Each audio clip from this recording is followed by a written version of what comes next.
در کابل دهها شرکت خصوصی با وعده اعزام قانونی کارگران به کشورهای مختلف و ویژه ایران مشغول فعالیت هستند. این شرکت ها مبالغ هنگفت بین 2 تا 3 هزار دلار از متقاضیان دریافت می کنند.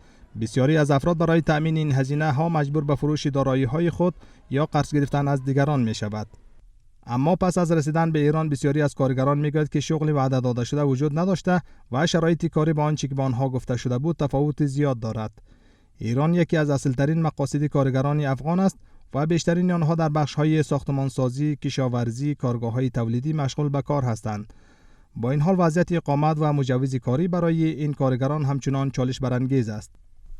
سخنگوی وزارت کار و امور اجتماعی افغانستان میگه که تاکنون تفاهم نامه میان افغانستان و ایران برای اعزام کارگران به طور رسمی وجود نداشته است و در حال حاضر ویزای عطایی تنها برای هدفهای تحصیلی و درمانی است، نه برای اشتغال. کاری ویزو په نامه باندې دوی ته کومې ویزې ورکول کېږي دا کاري ویزې نه دي، ځکه په دغو برخو کې سیاحتي، زیارتي یا تداوی په نامه باندې ځینې افغانان ویزې ترلاسه کوي او هغه طبیعي ده چې یو قیمت به دوی په یو قیمت به دا ترلاسه کوي.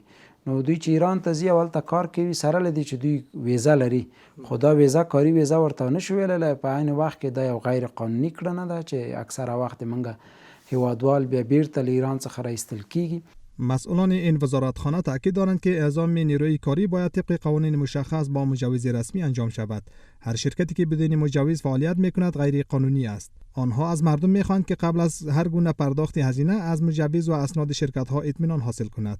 د کار او ټولنیزو چارو وزارت د بیکاری کچې د راټیټولو، هیوادوالو ته د کاري فرصتونو د رامنځته کولو په موخه دا چې په کور دننه هم دا هڅې کوي ترڅنګ بهرنۍ هیوادونو سره په دغه برخه کې په اړیکه کې دي چې یو له هغو څخه قطر ده. در حالی که مهاجرت کاری به کشورهای همسایه از جمله ایران، امارات، قطر و روسیه در میان جوانان رونق یافته است، نبود نظارت و شفافیت در این فرآیند میتواند خطرات همچون سوء استفاده مالی و شغلی را برای آنان به همراه داشته باشد. بسیاری از کارگران افغان در مشاغل سخت و کم درآمد فعالیت میکند، اما بدون قراردادهای رسمی با شرایط و حقوق نامشخص، همواره در معرض سوء استفاده قرار دارند.